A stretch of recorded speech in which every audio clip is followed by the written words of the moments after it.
Chào các bạn đã quay lại với kênh Cô Ba Bình Dương. Hôm nay chúng ta cùng nhau thực hiện món cà ri gà béo thơm vô cùng hấp dẫn nha. Làm sao quên được mùi cà ri của bà của mẹ ngày xưa, hương vị quen thuộc của miền quê Nam Bộ, nhất là trên các mâm cúng giỗ. Mùi nồi cà ri thơm nghe là nhận ra ngay. Cách chế biến của mỗi nhà sẽ khác nhau đôi chút để phù hợp với khẩu vị riêng, nhưng không thể thiếu bột cà ri và nước cốt dừa nha. Mình sẽ chia sẻ thêm về cách nấu của mình và vài điểm lưu ý giúp cho nồi cà ri gà vẫn đảm bảo béo ngon, thịt gà và khoai mềm nhưng không bị rã cũng như là bị ngấy nha các bạn. Nào chúng ta cùng thực hiện ngay thôi.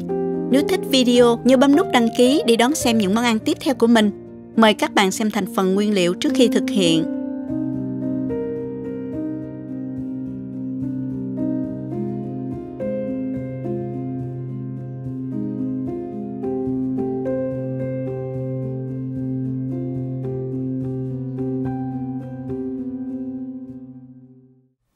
Để ướp gà nấu cà ri thì ở đây là mình dùng 40g hành tím.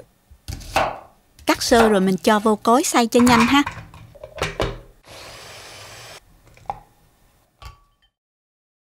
Tỏi thì mình dùng 30g, cho vô cối. Cùng với 6g gừng nha các bạn. Gừng thì mình dùng ít thôi, cũng xay nhuyễn cùng với tỏi luôn ha các bạn. Mình dùng thêm vài trái ớt khô. Bạn nào thích cay nhiều thì băm nhỏ ra, hoặc là bạn dùng ớt tươi cũng được, tùy thích nha. Hành tây này mình dùng một củ khoảng 250g, các bạn cắt múi cao nha. Sả này thì mình dùng 3 tép, vừa vừa như vậy thôi, đập dập ra. Chủ yếu để lấy hương thơm á, nên mình không băm nha. Các bạn cắt khúc ra là được ha. Ở đây thì mình có một con gà khoảng 1,6 kg. Gà này mình mua ở chợ Hoa nè. Các bạn nên chọn gà lớn khoảng trên 1,5 kg. Nên chọn gà già một chút thì khi nấu thịt sẽ mềm dai mà không bị bở nha. Món cà ri ngon hơn khi bạn chọn gà ta ha. Ở Việt Nam rất là dễ tìm mua gà ta ngon đó các bạn. Các bạn dùng muối sát đều lên da gà và trong bụng gà, rồi mình rửa lại với nước cho thật là sạch là được ha. Mình cắt bớt lấy cái phần cổ, chân gà và chui cánh để mình nấu canh. Còn các bạn có thể nấu luôn tùy thích.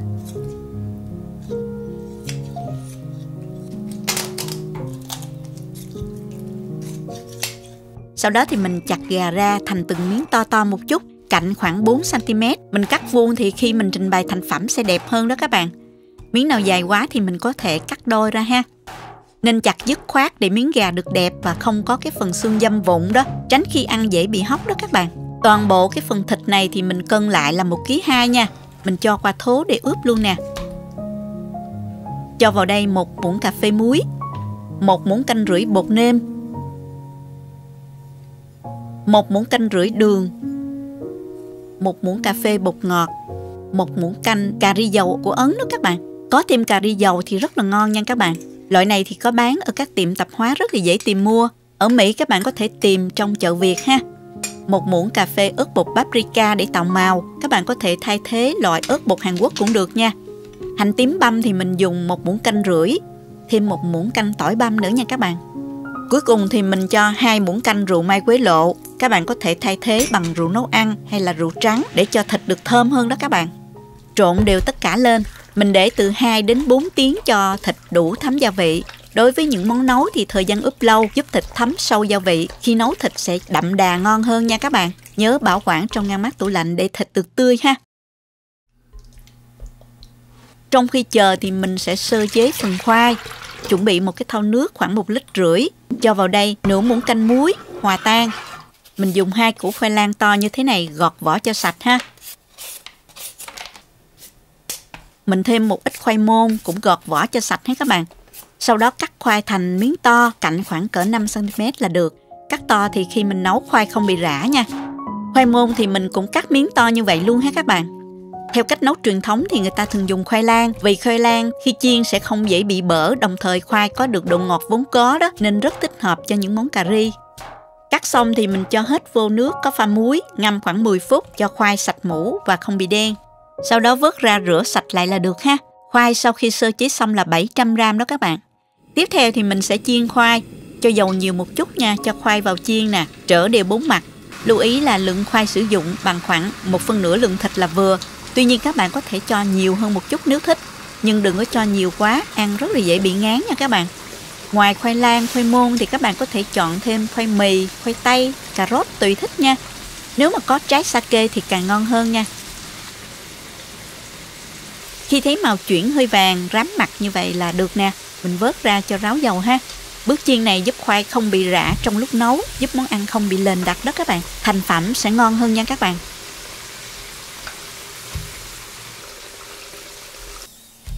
Thịt gà mình đã ướp được hơn 2 tiếng rồi. Trước khi nấu mình sẽ xào gia vị cho thơm. Cho vào chảo 2 muỗng canh dầu, cho sả cắt khúc nè. Xào sả lên cho thơm.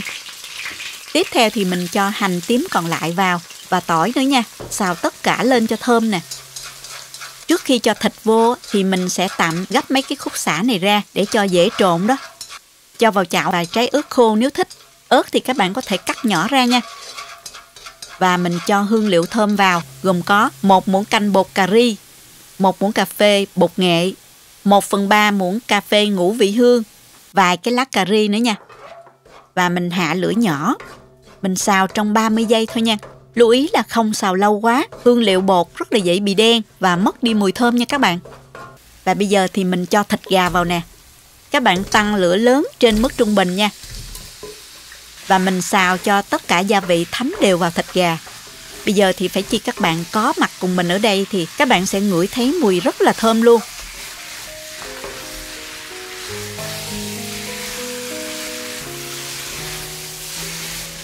Mình cứ xào như vậy khoảng 5 phút nha. Khi thấy thịt săn lại thì mình tắt bếp. Lúc này các bạn có thể cho nước dừa vào nấu luôn cho tiện. Còn mình thì mình sẽ cho qua cái nồi này để nấu nè.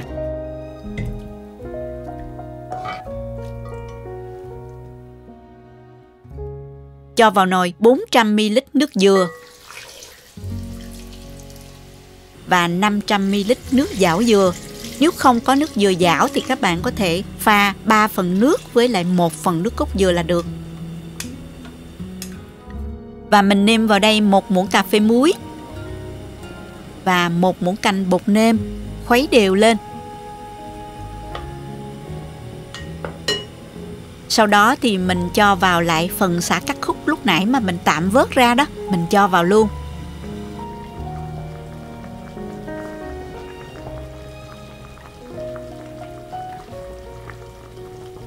Và đậy nắp lại.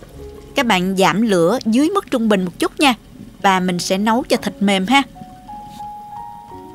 Sau 20 phút, sả cũng đã ra nước thơm rồi thì mình vớt bỏ ra luôn. Gà đã mềm rồi các bạn. Cũng tùy theo gà lớn hay là nhỏ mà thời gian nấu có khác nhau nha. Từ 20 phút đến 30 phút nha các bạn. Sau đó thì mình cho vào 250ml nước cốt dừa còn lại vào sau cùng để giữ được độ thơm béo vốn có của nước cốt dừa. Lúc này thì mình cho khoai vào luôn. Khoai này đã được chiên sơ rồi nên rất là nhanh mềm nha các bạn. Nấu thêm 5 phút nữa là khoai đã mềm rồi. Và để tăng thêm độ thơm và giảm độ béo ngậy cho nồi cà ri thì mình dùng thêm 200ml sữa tươi không đường vào nữa nha. Nêm lại cho vừa ăn ha các bạn.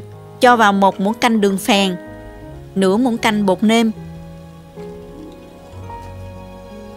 Cà ri phải hơi ngọt mới ngon nha các bạn. Tuy nhiên các bạn có thể điều chỉnh lại theo khẩu vị gia đình ha. Khuấy đều và mình cho hành tây vào sau cùng, rồi tắt bếp luôn. Như vậy mình đã hoàn thành xong nồi cà ri gà, nhìn hấp dẫn chứ nè. Thơm lừng mùi cà ri đặc trưng, ngửi thấy là muốn ăn liền luôn các bạn ơi. Mình múc ra tô thưởng thức thôi các bạn.